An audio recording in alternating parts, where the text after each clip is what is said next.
Hello, welcome to Retired Farm Boy channel. My name is Jeff. Today's videos, retirement lifestyle choices, sort of came to me after watching a lot of YouTube videos of retired people and sort of looking and thinking about how they are spending their retirement years in a little bit different way than possibly I'm planning to spend mine. And after reviewing a lot of channels and such, I've sort of come up with like 3 classifications of how people spend their retirement choices and how they play out their retirement lives. So I want to get into those.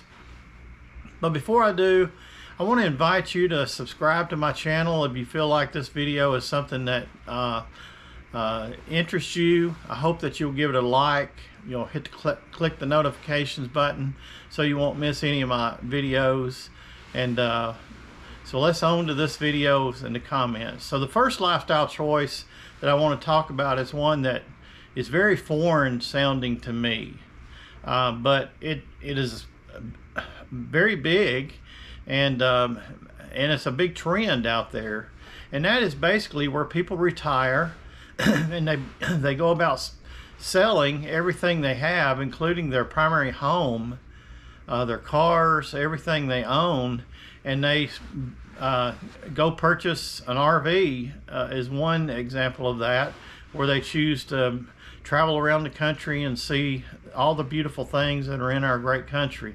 Now, I want to do that as well, but doing it where you don't have a home to come back to is really one of those things that I can't even understand and put my finger around. The one that's a little bit more even extravagant than that, or extravagant is probably not the right word, but eccentric maybe, I don't know. It's where people sell everything again that they have, and they begin to travel internationally around the world. Now, I definitely am interested in watching channels where people are doing both of those things.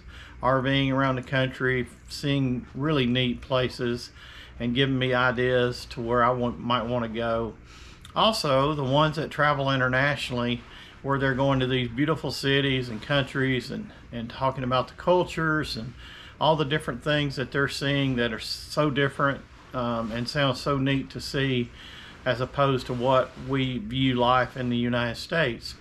I want to do a little bit of both of those things, but the thing that's foreign to me is the idea of selling everything. I think I would want to have a base to come back to, a house to come back to, and so I can't really fathom that lifestyle. However, I do want to talk about a friend I had, and this was back 25 years ago now, who I worked with him for a little while before he retired, and he and his wife did that.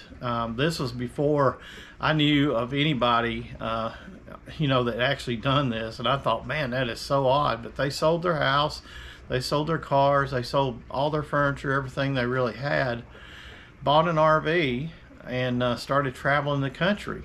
And I remember him coming to the place that I worked and meeting up with me for lunch, him and his wife. Very nice couple, and I met up with them one time when they were traveling back through North Carolina, which is where I was living at that time, and meeting up with them. But I thought that was such an odd thing, and they were telling me of all the great things they saw, and I'm sure they did, and it was wonderful. Now, later on, as unfortunately my friend's health started declining, they ended up selling their RV and actually buying a house back and moving into the house. So that's one way that a person can spend their retirement, is to sell everything and just go for it and live your life. Do what you want to do. There's nothing wrong with that at all. It's just something that seems a little bit too far out there for me, but I really enjoy the people that are doing it because they're giving me some great ideas. The second category that I want to say that people fall into when it comes to lifestyle choices in retirement is a very low-key, I'll call it a low-key lifestyle. And that's where basically you enjoy staying in the area that you're in. You may not do a lot of extravagant travel, but you may do a little bit during the year.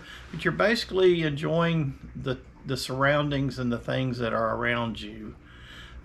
This is a great lifestyle for those that, you know, probably have grandkids and kids that they want to be close to and want to spend time with and help out in some cases. And maybe for those that want to do a part-time job and work a little bit, you can still enjoy and have a great retirement, even though you know, you're working a little bit part-time and doing things like that. So more of a low-key, and I'd say that that's primarily the kind of retirement that I've had so far. My wife is continuing to work right now. There's plans on the horizon for her to retire, but we've been able to keep this low-key kind of retirement by enjoying things. I've gotten into golf, as many of you watch my videos have heard. I'm doing a lot of working out at the gym and stuff, and you know, I'm enjoying my grandkids, my grandkids, and now my granddaughter. I got 3 grandsons and 1 granddaughter, and they're all playing ball now, softball or baseball, and so it keeps you busy going to ball fields, and I enjoy the heck out of going and seeing them play and watching them grow and that kind of thing. So that to me is like a different lifestyle, and there's it's a great lifestyle. You get to enjoy the people that you've brought into this world, so to speak, and friends that you've been around all your life, and some meeting new friends, and just enjoying the surroundings that you're living in. And then the third lifestyle that I want to mention, and I sort of feel like this is where I want to be, is sort of an in-between those two. And I don't really, like I mentioned, plan on selling everything we have, but we probably will downsize a little bit more when my wife retires. But I want to keep a house. I want to be able to see my grandkids play those sports and grow up. And so, but I also want to take a lot more time to travel internationally in particular. I've been fortunate enough to go to a few countries, but nothing like the ones that I'd love to enjoy going to, and also see a lot more of the United States. I think I've been to like 35 of the states, so I still have quite a few to go. A lot of them are up in the Northeast. I haven't been up there that often. So so these are 3 lifestyle choices. I'd love to hear how you guys feel about it. If there's other lifestyles out there that I've missed and didn't really think about, but what is your lifestyle going to be like? Let me know and give me some feedback. I'd love to hear and get some banter going back and forth about how you plan to spend yours versus how I'm going to do mine, and maybe we can end up coming together on a better plan of between the two. So until next time, I appreciate you guys checking in, and remember, as I say, don't let the old man in. Thank you.